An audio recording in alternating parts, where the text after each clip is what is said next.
Welcome to YouTube channel GK GS with Manish sir.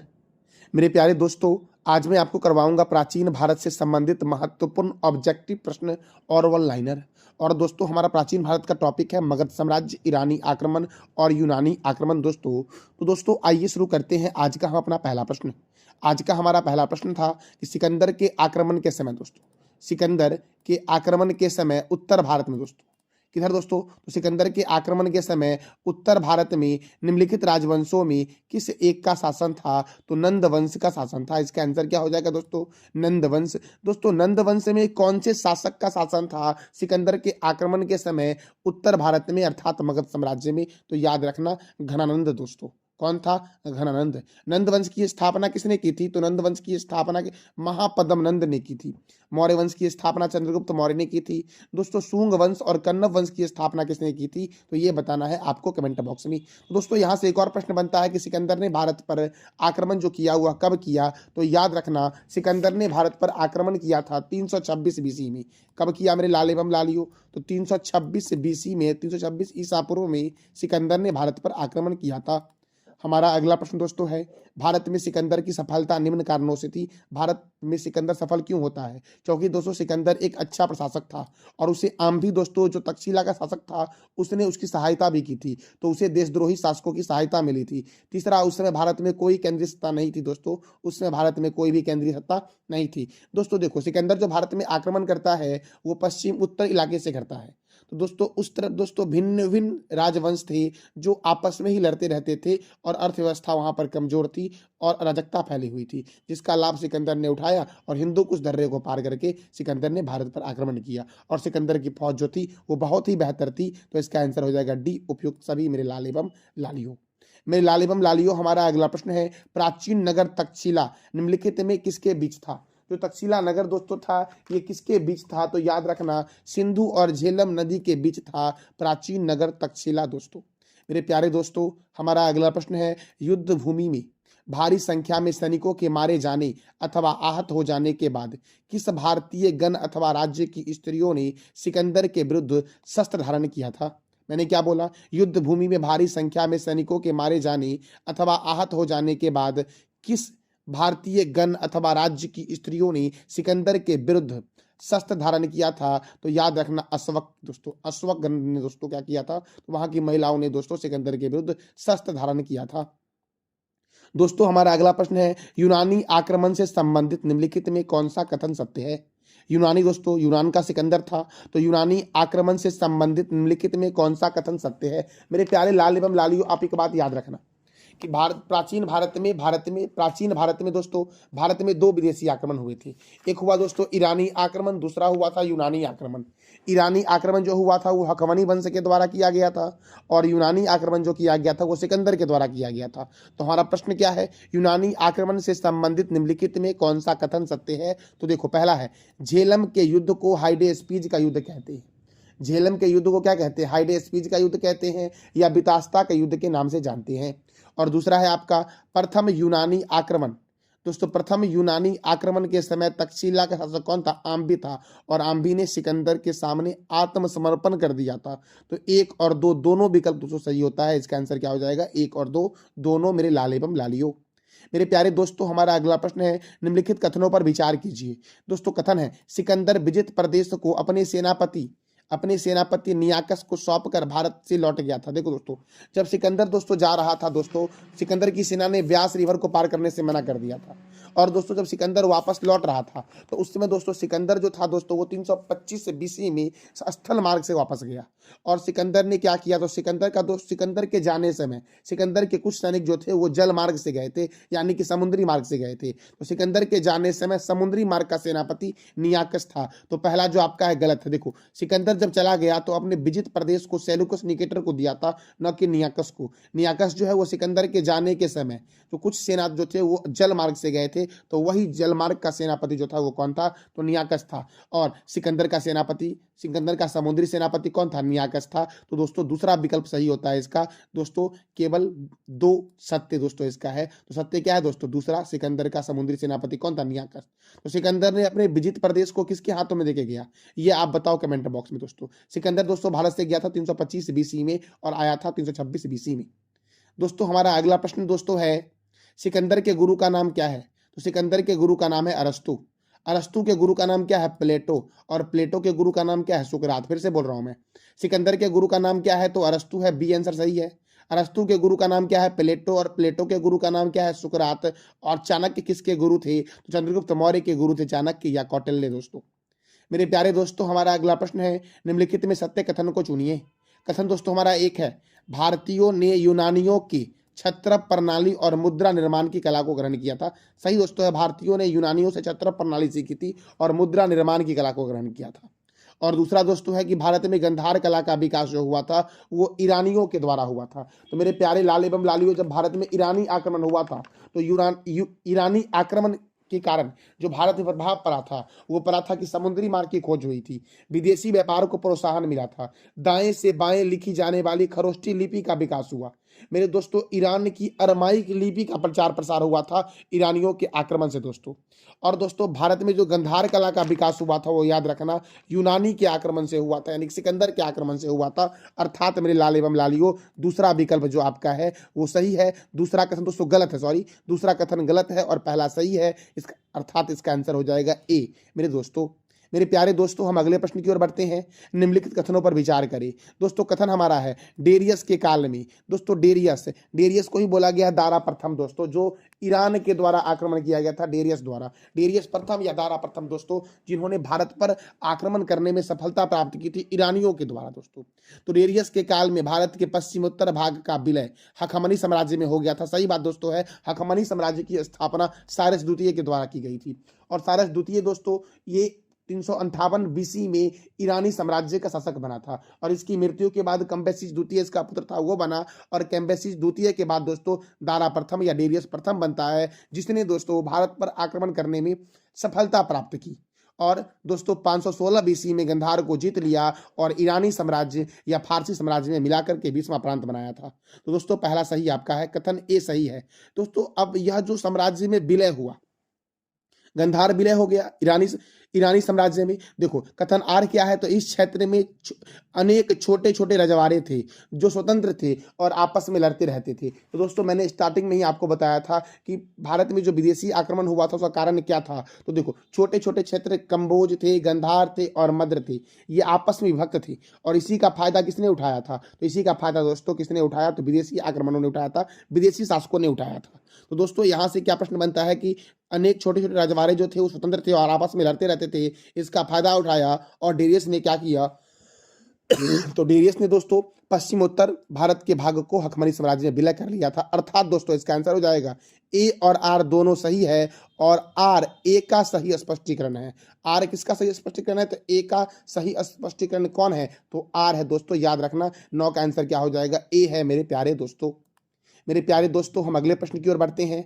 निम्नलिखित में मगध का कौन सा राजा सिकंदर के समकालीन था? निम्नलिखित में मगध का कौन सा राजा सिकंदर के समकालीन था? तो याद रखना मेरे लाल एवं लालियों, घनानंद। जब भारत में सिकंदर ने आक्रमण किया था तो उस समय मगध साम्राज्य का शासक कौन था? घनानंद था। इसीलिए सिकंदर का समकालीन कौन था? घनानंद था, जो नंद वंश का अंतिम शासक था। और नंद वंश की स्थापना महापद्म नंद के द्वारा की गई थी। मौर्य वंश की स्थापना चंद्रगुप्त मौर्य के द्वारा की गई थी और हर्यक वंश की स्थापना बिंबिसार के द्वारा की गई थी मेरे लाल एवं लालियों।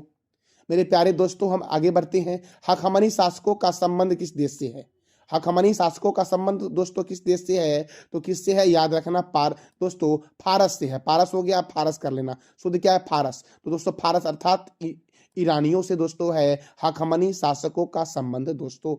मेरे प्यारे दोस्तों हम आगे बढ़ते हैं। हमारा अगला प्रश्न है, भारतीय पश्चिम उत्तर प्रांत से भारत को कितना राजस्व प्राप्त होता था? भारतीय पश्चिमोत्तर प्रांत से दोस्तों, भारतीय पश्चिमोत्तर प्रांत से फारस को दोस्तों, यहाँ सही कर लेना, टाइपिंग मिस्टेक दोस्तों है, फारस को, भारत को नहीं, फारस को दोस्तों। किसको? तो फारस को कितना राजस्व प्राप्त होता था? तो मेरे लाल एवं लालियों याद रखना दोस्तों 360 टैलेंट दोस्तों। कितना? 360 टैलेंट दोस्तों भारतीय पश्चिमोत्तर प्रांत से फारस को राजस्व प्राप्त होता था। देखो दोस्तों भारतीय विजित क्षेत्र भारत का 20वां प्रांत या क्षत्रप बन गया दोस्तों। देखो भारतीय विजित क्षेत्र जो था दोस्तों फारस का कितना प्रांत बना, 20वां प्रांत दोस्तों बना था। और दोस्तों 20वां प्रांत जो बना था वो कौन, गंधार बना था। और गंधार से फारस को कितना मिल रहा था दोस्तों, ईरानियों को कितना मिल रहा था राजस्व, तो 360 टैलेंटन मिल रहा था दोस्तों, किसको, तो फारस को। दोस्तों इसका आंसर क्या हो जाएगा, बी हो जाएगा, याद रखना। दोस्तों हमारा अगला प्रश्न है, वीर भारतीय राजा जिसे सिकंदर ने झेलम नदी पर पराजित किया था, वह वीर भारतीय राजा कौन था जिसे सिकंदर ने झेलम नदी पर पराजित किया था। तो मेरे लाल एवं लालियों याद रखना, वो वीर भारतीय राजा दोस्तों कौन था, तो पोरस था। कौन था, पोरस। दोस्तों आंभी ने सिकंदर के सामने आत्मसमर्पण कर दिया था, याद रखना। तो पोरस दोस्तों, सिकंदर और पोरस का जो युद्ध होता है वो हाइडेस्पीज का युद्ध होता है। हाइडेस्पीज के युद्ध का अन्य नाम है झेलम या बितास्ता का युद्ध। और दोस्तों ये जो हाइडेस्पीज का युद्ध होता है ये पंजाब में झेलम तथा चिनाब के मध्यवर्ती क्षेत्र में होता है। और यह युद्ध जो होता है वो पोरस और सिकंदर के बीच होता है। पोरस की पराजय होती है और सिकंदर की क्या होती है, तो जीत होती है दोस्तों। दोस्तों याद रखना, जब पोरस हार जाता है तो सिकंदर ने पोरस से पूछा, सिकंदर ने दोस्तों क्या कहा, सिकंदर ने पोरस से पूछा था कि अब क्या किया जाए तुम्हारे साथ। तो दोस्तों पोरस ने जवाब दिया था कि जो एक राजा दूसरे राजा के साथ करता है वही मेरे साथ सुलूक किया जाए। जिससे सिकंदर प्रभावित होता है और सिकंदर जो क्षेत्र जीतता है पंजाब का वो पोरस को उसको वापस कर देता है, याद रखना दोस्तों। अगला दोस्तों प्रश्न हमारा है, निम्नलिखित में किस स्थान पर सिकंदर की मृत्यु हुई थी। निम्नलिखित में किस स्थान पर सिकंदर की मृत्यु हुई थी, तो सूसा के पास दोस्तों। सूसा के पास दोस्तों बेबीलोन में सिकंदर की मृत्यु हो जाती है। दोस्तों सिकंदर की मृत्यु मेरे लाल एवं लालियों कब होती है, तो 323 बीसी में होती है, 33 वर्ष की अवस्था में। दोस्तों सिकंदर भारत पे आक्रमण कब करता है, 325 दोस्तों 326 बीसी में। यह जाता कब है भारत से वापस, 325 बीसी में। और इसकी मृत्यु कहाँ होती है, तो फारस के सूसा के पास बेबीलोन में 33 वर्ष की अवस्था में 323 बीसी में सिकंदर की मृत्यु हो जाती है। मेरी लाल एवं लालियों, सिकंदर के पिता का नाम क्या था, ये आप बताओ कमेंट बॉक्स में। दोस्तों हमारा 15वां प्रश्न है, सिकंदर के आक्रमण के बाद पश्चिम उत्तर भारत में झेलम के तट पर किस नाम से एक नगर बसाया था। सिकंदर के आक्रमण के बाद पश्चिम उत्तर भारत में झेलम के तट पर सिकंदर ने एक नगर बनाया था, उस नगर का नाम था बहुकेफला। सिकंदर के घोड़े का नाम था दोस्तों बहुकेफला। और सिकंदर ने दोस्तों वहां पर एक नगर बसाया था झेलम के तट पर बहुकेफला। दोस्तों सिकंदर जब जाने लगा था तो सिकंदर ने 2 नगर की स्थापना की थी। एक दोस्तों बहुकेफला, बहुकेफला दोस्तों सिकंदर के घोड़े का नाम है। एक निकैया, निकैया दोस्तों जो है ये दोस्तों विजित प्राप्त, देखो यूनानी भाषा में निकैया अर्थात होता है विजित प्राप्त दोस्तों। तो विजय प्राप्त करने के उपलक्ष्य में दोस्तों सिकंदर ने निकैया नगर की स्थापना की। और सिकंदर के घोड़े का नाम क्या था दोस्तों, तो बहुकेफला था सिकंदर के घोड़े का नाम। सिकंदर के घोड़े का नाम में लाल एवं लालियों क्या था, तो याद रखना बहुकेफला। दोस्तों क्या नाम था सिकंदर के घोड़े का, तो बहुकेफला। और दोस्तों सिकंदरिया यानी कि अलेक्जेंड्रिया, अलेक्जेंड्रिया नगर की स्थापना दोस्तों सिकंदर ने मिस्र के उत्तरी तट पर किया था। मिस्र के उत्तरी तट पर सिकंदर ने अलेक्जेंड्रिया नगर की स्थापना की थी। दोस्तों मिस्र की राजधानी क्या है, ये जरा आप बताओ कमेंट बॉक्स में। मेरे लाल एवं लालियों, हमारा 16वां प्रश्न है, निम्नलिखित में कौन सा एक, दोस्तों निम्नलिखित में कौन सा एक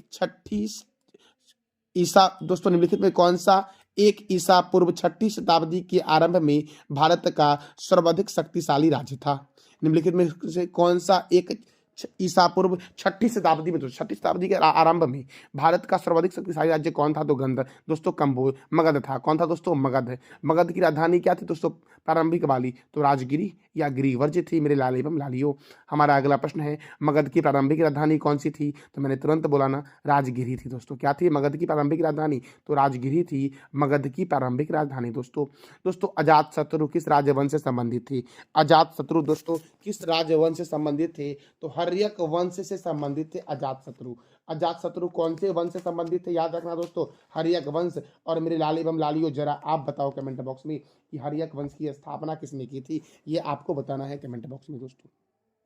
मेरे प्यारे दोस्तों हमारा अगला प्रश्न है, मगध के किस प्रारंभिक शासक ने राज्यारोहण के लिए अपने पिता की हत्या की एवं स्वयं भी इसी कारण से मारा गया, तो अजातशत्रु दोस्तों। देखो दोस्तों अजातशत्रु दोस्तों था, अजातशत्रु के पिता का नाम था बिंबिसार। और बिंबिसार ने अपने साम्राज्य के विस्तार के लिए 3 शादियां की थी। इसकी एक पत्नी का नाम था चेलना जिसे अजातशत्रु की प्राप्ति होती है, दूसरी पत्नी का नाम था दोस्तों क्षेमा और एक पत्नी का नाम था महाकौशला देवी। इसकी 3 पत्नियां दोस्तों थी और 3 पत्नियों में चेलना का पुत्र था अजातशत्रु। और अजातशत्रु अजातशत्रु का पुत्र का नाम क्या था? उदयन। उदयन ने अजातशत्रु की हत्या की और अजातशत्रु ने दोस्तों बिंबिसार की हत्या की थी। इसीलिए इस हर्यक वंश को पितृहंता वंश के नाम से भी जानते हैं। तो इसका आंसर क्या हो जाएगा? बी मेरे लाल एवं लालियों। मेरे दोस्तों हमारा अगला प्रश्न है, सूची 1 तथा सूची 2 को सुमेलित कीजिए।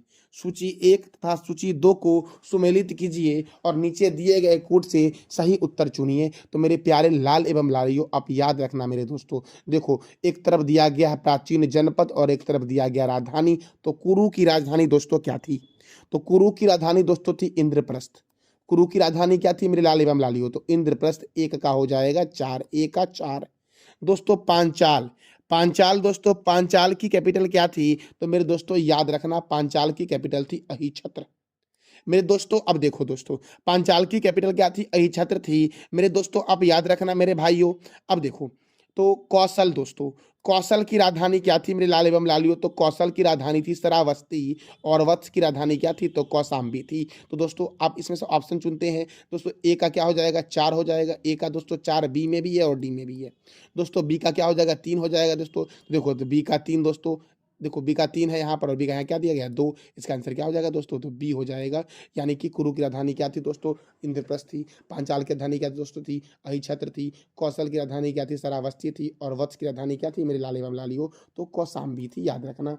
मेरे दोस्तों हमारा अगला प्रश्न है, देखो गौतम बुद्ध के समय प्रसिद्ध वैद्य जीवक किसके दरबार में था? गौतम बुद्ध के समय प्रसिद्ध वैद्य था जीवक, वो किसके दरबार में था मेरे दोस्तों? तो वो बिंबिसार के दरबार में था। किसके दरबार में था? बिंबिसार के दरबार में। और बिंबिसार ने ही हर्यक वंश की स्थापना की थी। दोस्तों मेरे प्यारे दोस्तों हमारा अगला प्रश्न है, उज्जैन का प्राचीन क्या नाम है? उज्जैन का प्राचीन काल में क्या नाम था? तो उज्जैन का दोस्तों प्राचीन काल में जो नाम था, या तो ऑप्शन क्या है? तो इंद्रप्रस्थ है, अवंतिका है, तक्षशिला है और पाटलिपुत्र है। तो इसका आंसर हो जाएगा बी अवंतिका। दोस्तों क्या नाम था? अवंतिका नाम था उज्जैन का प्राचीन काल में मेरे दोस्तों। हमारा अगला प्रश्न है, विश्व का प्रथम गणतंत्र वैशाली में किसके द्वारा स्थापित किया गया था? तो लिच्छवियों के द्वारा दोस्तों। लिच्छवी दोस्तों दुनिया का पहला गणतंत्र था दोस्तों। लिच्छवी जो था दोस्तों ये दुनिया का पहला गणतंत्र था। और ये कहाँ था दोस्तों? तो विश्व का पहला गणतंत्र वैशाली में स्थापित किया गया था, लिच्छवी। मेरे दोस्तों याद रखना 16 महाजनपद थे। कितने महाजनपद थे? 16 महाजनपद दोस्तों थे। और बज्जी दोस्तों, एक महाजनपद बज्जी था जिसकी राजधानी वैशाली थी। वैशाली दोस्तों यह 8 राज्यों का संघ था। इस 8 राज्य में कुछ प्रमुख मैं बता रहा हूं आपको, जैसे कि बज्जी था, वैशाली था, लिच्छवी था, मिथिला था और कुंडलग्राम था। इसमें से दोस्तों विश्व का प्रथम गणतंत्र जो था दोस्तों वो लिच्छवी था, जिसका गठन 500 बीसी में किया गया था। तो मेरे दोस्तों मौर्य वंश की स्थापना किसने की? जरा ये आप बताओ कमेंट बॉक्स में। हमारा अगला प्रश्न दोस्तों है, 6ठी शताब्दी ईसा पूर्व मत्स्य महाजनपद स्थित था दोस्तों। 6ठी शताब्दी ईसा पूर्व मत्स्य महाजनपद कहाँ स्थित था? तो राजस्थान में स्थित था दोस्तों। मत्स्य दोस्तों कहाँ था? राजस्थान में था, याद रखना। 16 महाजनपद थे जिसमें मत्स्य था राजस्थान में। और मत्स्य की राजधानी क्या थी? तो विराटनगर दोस्तों थी। एक दोस्तों और महाजनपद था असमक। असमक दोस्तों ये दक्षिण भारत का एकमात्र महाजनपद था जिसकी राजधानी पोतन या पोटली थी, याद रखना मेरे लाल एवं लालियों। मेरे दोस्तों हमारा 25वां प्रश्न है। दोस्तों ये जानकारी कैसी लग रही है, इसका फीडबैक आप अवश्य कमेंट बॉक्स में देना। अगर आपको इसका पीडीएफ चाहिए तो टेलीग्राम पे जाकर के आप ज्वाइन कर सकते हो। दोस्तों भारत के प्राचीनतम प्राप्त सिक्के दोस्तों, भारत के प्राचीनतम प्राप्त सिक्के दोस्तों थे किसके थे? तो चांदी के थे। चांदी के थे, जिसे आहत सिक्के के नाम से भी जानते थे। अगला प्रश्न है, अभिलेखीय साक्ष्य प्रकट होता है कि नंद राजा के आदेश पर एक नहर को खोदी गई थी। सही कर लेना यहाँ पे, एक नहर को खोदी गई थी। तो कहाँ खोदी गई थी? कलिंग में खोदी गई थी। और वो नंद राजा कौन थे जिन्होंने कलिंग में एक नहर खोदने का आदेश दिया था? तो महापद्म नंद, जिसने दोस्तों नंद वंश की स्थापना की थी। मेरे लाल एवं लालियों हमारा अगला प्रश्न है, पाटलिपुत्र की स्थापना किसके द्वारा की गई थी? पाटलिपुत्र की स्थापना दोस्तों किस शासक के द्वारा पाटलिपुत्र की स्थापना की गई थी? तो उदयन के द्वारा दोस्तों, उदयन के द्वारा। हर्यक वंश का शासक था उदयन दोस्तों, उसी के द्वारा की गई थी। तो दोस्तों हर्यक वंश की स्थापना तो बिंबिसार ने की थी। तो हर्यक वंश का अंतिम शासक कौन था, ये आप बताओ कमेंट बॉक्स में मेरे लाल एवं लालियों। मेरे दोस्तों हमारा अगला प्रश्न है, मगध साम्राज्य की राजधानी क्या थी? पाटलिपुत्र। मगध साम्राज्य की राजधानी पाटलिपुत्र के बारे में निम्नलिखित में कौन सा कथन सत्य है? तो दोस्तों ये ऑप्शन आप दिख रहे होंगे, चीज समझ आ गया होगी। सीमा के बारे में बात की जा रही है कि मगध की प्रारंभिक सीमा दोस्तों कौन कौन से राज्य या किससे लगी हुई थी? तो मेरे लाल एवं लालियों याद रखना, मगध की सीमा दोस्तों पूरब में, मेरे भाइयों पूरब में क्या था? चंपा था। मेरे दोस्तों मगध की सीमा में पूरब में क्या था मेरे लाले बम लालियो, तो चंपा था, याद रखना। दोस्तों पश्चिम में क्या था, तो पश्चिम में मेरे प्यारे भाइयों एवं बहनों, पश्चिम में था सोन नदी। कौन सी नदी थी, सोन नदी थी। दोस्तों उत्तर में था गंगा, उत्तर में क्या था मेरे लाले बम लालियो, तो उत्तर में था गंगा नदी मेरे दोस्तों। और दक्षिण के बारे में बात करें, दक्षिण में क्या था, तो विंध्य पर्वत था मेरे दोस्तों। दक्षिण में कौन सा पर्वत था मेरे दोस्तों मगध के, तो विंध्य पर्वत था दोस्तों, तो याद रखना। पाटलिपुत्र पूरब में गंगा नदी थी, देखो पूरब में क्या थी, चंपा थी, गलत हो गया ना मेरे भाइयों। दूसरा क्या है, पाटलिपुत्र उत्तर में गंगा नदी थी दोस्तों, पाटलिपुत्र के उत्तर में गंगा नदी सही है, और पश्चिम में सोन नदी दोस्तों है, देखो पश्चिम में सोन नदी है, ऑप्शन बी सही होगा। हालांकि हम इन दोनों को भी चेक कर लेते हैं। पाटलिपुत्र दक्षिण में विंध्य पर्वत से दोस्तों, पाटलिपुत्र दक्षिण में विंध्य पर्वत से घिरा हुआ था और पूरब में गंगा से घिरा हुआ था, क्या सही है, नहीं है, पूर्व में क्या तो चंपा था दोस्तों। पाटलिपुत्र दक्षिण में विंध्य पर्वत से, पाटलिपुत्र दक्षिण में विंध्य पर्वत से, और पश्चिम में चंपा, पश्चिम में दोस्तों सोन से न घिरा हुआ था दोस्तों था। और सोन नदी, चंपा नदी नहीं है, चंपा एक जनपद था दोस्तों। तो मेरे प्यारे लाल एवं लालियो क्या सही है, बी सही है। और मेरे दोस्तों ये मैप अब याद रखना, पूर्व में दोस्तों चंपा था, पश्चिम में सोन था, उत्तर में गंगा था, और दक्षिण में क्या था, विंध्य पर्वतमाला था मगध के दोस्तों। दोस्तों हमारा अगला प्रश्न है, पाटलिपुत्र को किस शासक ने सर्वप्रथम अपनी राजधानी बनाई। पाटलिपुत्र को किस शासक ने, दोस्तों ये ऑप्शन के अकॉर्डिंग दोस्तों डिपेंड करता है। वैसे पाटलिपुत्र की स्थापना उदयन ने की थी, लेकिन ऑप्शन में दोस्तों उदयन का नाम नहीं है। तो पाटलिपुत्र को किस शासक ने सर्वप्रथम अपनी राजधानी बनाई थी, तो चंद्रगुप्त मौर्य ने बनाई थी। चंद्रगुप्त मौर्य ने दोस्तों मौर्य वंश की स्थापना भी की थी, और इन्हीं के द्वारा बनाई गई थी राजधानी दोस्तों। दोस्तों हम अगले प्रश्न की ओर बढ़ते हैं। हमारा अगला प्रश्न है, निम्नलिखित में किस राजा ने पाटलिपुत्र को बसाया था, तो उदयन ने बसाया था। हर्यक वंश के शासक उदयन ने दोस्तों पाटलिपुत्र को बसाया था। और हर्यक वंश दोस्तों इसका अंतिम शासक कौन था, इसका जवाब दोस्तों मैंने कमेंट बॉक्स में आपसे पूछा था, तो मैं बता दे रहा हूं आपको कि उदयन दोस्तों, उदयन का एक पुत्र था नागदशक, जो इस वंश का, हर्यक वंश का अंतिम शासक था। मेरे दोस्तों अगला प्रश्न हमारा है, किस शासक के द्वारा सर्वप्रथम पाटलिपुत्र का राजधानी के रूप में चयन किया गया था। किस शासक के द्वारा दोस्तों किस शासक के द्वारा सर्वप्रथम पाटलिपुत्र को राजधानी के रूप में चयन किया गया था, दोस्तों इसका आंसर हो जाएगा उदयन के द्वारा। उदयन ने पाटलिपुत्र की स्थापना की थी और अपनी राजधानी बनाई थी दोस्तों मगध की। दोस्तों अगला प्रश्न हमारा है, प्रथम मगध साम्राज्य का उत्कर्ष किस शताब्दी में हुआ था। तो मगध साम्राज्य का दोस्तों उत्कर्ष जो हुआ था, ये 6ठी शताब्दी ईसा पूर्व हुआ था। 6ठी शताब्दी ईसा पूर्व मगध साम्राज्य का उत्कर्ष हुआ था, बी सही है। अगला प्रश्न है, विश्व का पहला गणतंत्र वैशाली में किसके द्वारा स्थापित किया गया था। तो मैंने तुरंत बताया था ना आपको, तो आप बताओ दोस्तों कमेंट बॉक्स में कि विश्व का पहला गणतंत्र वैशाली में किसके द्वारा स्थापित किया गया था। इसका जवाब देना है कमेंट बॉक्स में आपको। मेरे दोस्तों हमारा अगला प्रश्न है, 6ठी शताब्दी ईसा पूर्व में विश्व का प्रथम गणतंत्र व्यवस्था कहाँ थी। दोस्तों 6ठी शताब्दी ईसा पूर्व में विश्व में प्रथम गणतंत्रात्मक व्यवस्था कहाँ थी, तो वैशाली में थी दोस्तों, और वैशाली के लिच्छवी में थी दोस्तों। मेरे दोस्तों हमारा अगला प्रश्न है, 16 महाजनपद की सूची। दोस्तों जहाँ महाजनपद की संख्या कितनी थी, 16 थी। और इस 16 महाजनपद की सूची का वर्णन दोस्तों जो किया गया है, ये जैन धर्म और बौद्ध धर्म दोनों की पुस्तकों में किया गया है। तो जैन धर्म में दोस्तों भगवती सूत्र में किया गया है, जैन धर्म के भगवती सूत्र में किया गया है, और बौद्ध धर्म के अंगुत्तर निकाय में किया गया है। तो इसमें भगवती सूत्र तो कहीं ऑप्शन में आपको दिख नहीं रहा है, तो इसका आंसर क्या हो जाएगा, अंगुत्तर निकाय। 16 महाजनपद का वर्णन दोस्तों बौद्ध धर्म के अंगुत्तर निकाय में किया गया है, और जैन धर्म के भगवती सूत्र में भी किया गया है। हमारा दोस्तों ये था दोस्तों महत्वपूर्ण आपका प्रश्न मगध साम्राज्य से ऑब्जेक्टिव वाला दोस्तों। अब दोस्तों हम एमसीक्यू करते हैं, टॉप एमसीक्यू करते हैं दोस्तों इस मगध साम्राज्य से संबंधित दोस्तों। तो देखो दोस्तों, एक पुस्तक थी द अर्बन रिवॉल्यूशन, पुस्तक के लेखक कौन है, गार्डन चाइल्ड है। 16 महाजनपद का वर्णन किस ग्रंथ में मिलता है, तो बौद्ध धर्म के अंगुत्तर निकाय में और जैन धर्म के भगवती सूत्र में मिलता है। अंग की राजधानी क्या थी, चंपा थी। कौशल की राजधानी क्या दोस्तों थी, कौशल जनपद था, श्रावस्ती थी। इसकी कैपिटल मेरे लाले बम लाली हो। विश्व का प्रथम गणतंत्र है, लिच्छवी है। दक्षिण भारत का एकमात्र महाजनपद का नाम क्या है, असमक दोस्तों। कौन सा जनपद घोड़े के लिए विख्यात था, कंबोज जनपद। हर्यक वंश की स्थापना किसने की थी, बिंबिसार ने की थी। नंद वंश की स्थापना किसने की थी, महापद्म नंद ने नंद वंश की स्थापना की थी। मेरे दोस्तों बिंबिसार के किस पत्नी से अजातशत्रु का जन्म होता है, तो चेलना से। याद रखना बिंबिसार ने 3 शादियां की थी। बिंबिसार ने अपने साम्राज्य के विस्तार के लिए 3 शादियां की थी, और बिंबिसार की एक पत्नी थी चेलना, जिसे अजातशत्रु का जन्म होता है। और अजातशत्रु ने अपने पिता की हत्या कर दी और मगध साम्राज्य का शासक बना। और अजातशत्रु की हत्या उदयन ने की थी, इसलिए इस वंश को, हर्यक वंश को पितृहंता वंश भी कहते हैं। बिंबिसार को जैन साहित्य में किस नाम से जानते हैं, श्रोणिक न के नाम से। अजातशत्रु किस धर्म के अनुयायी थे, जैन धर्म के। अजातशत्रु का अन्य नाम क्या है दोस्तों, तो कुनिक है। अजातशत्रु का अन्य नाम मेरे लाले बम लालियो। मेरे प्यारे दोस्तों देखो, प्रथम जैन जैन संगीति राजगिरी की सप्तपर्णी गुफा में किसके शासनकाल में हुआ था? तो अजातशत्रु के शासनकाल में हुआ था। गंगा और सोन नदी के संगम पर पाटलिपुत्र या कुसुमपुरा नगर की स्थापना किसने की थी? उदयन ने की थी। उदयन किस वंश का था? ये आप बताओ कमेंट बॉक्स में। हर्यक वंश का अंतिम शासक कौन था? तो नाग दशक था हर्यक वंश का अंतिम शासक, मेरे लाल एवं लालियो। मेरे दोस्तों देखो, जो ऑब्जेक्टिव में मैंने प्रश्न छोड़ दिया वो आपको मैं एमसीक्यू में करवा रहा हूं। दोस्तों, अजातशत्रु की हत्या किसने की थी? उदयन ने की थी। उदयन इसका पुत्र था। शिशुनाग वंश के किस शासक ने मगध साम्राज्य में अवंती को मिलाया था? शिशुनाग ने। दोस्तों, शिशुनाग वंश के किस शासक ने या नाग वंश के किस शासक ने मगध साम्राज्य को अवंती में मिलाया था? शिशुनाग ने। कालाशोक के समय मगध की राजधानी क्या थी? पाटलिपुत्र थी। द्वितीय बौद्ध संगीति का आयोजन कहाँ हुआ था? तो वैशाली में हुआ द्वितीय बौद्ध संगीति का आयोजन, मेरे दोस्तों। काकवर्ण किस वंश का शासक था? तो शिशुनाग वंश।